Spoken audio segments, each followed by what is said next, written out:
کوئی شخص اس کافر کے مقابلے میں نہ کھڑا ہوا، سناٹا طاری ہو گیا۔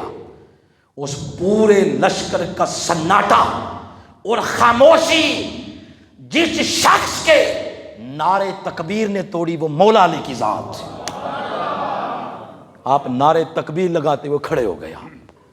اب حضور علیہ الصلوۃ والسلام آپ تشریف فرما تھے ادھر اپنے چبوترے پہ، آپ علیہ السلام نے ادھر سے اشارہ کیا علی کو بٹھاؤ، اور کوئی اٹھے علی کو بٹھاؤ۔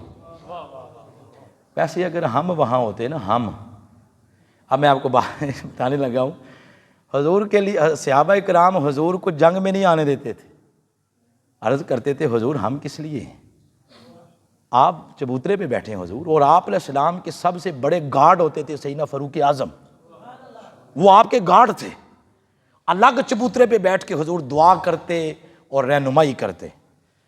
اور اللہ نہ کرے اگر ہم ہوتے نا وہاں پاکستانی قوم، تو ہم کہتے ہاں خود تو کنٹینر میں بیٹھے ہوئے ہیں، ہمیں ادھر لڑنے مرنے کے لیے بھیج دیا ہے۔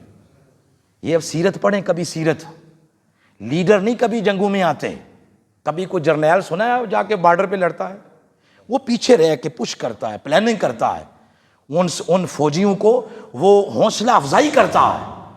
تو وہ آقا علیہ السلام الگ چبوترے پر تھے، وہاں سے اشارہ کیا کہ علی کو بٹھاؤ، مولا علی بیٹھ گئے۔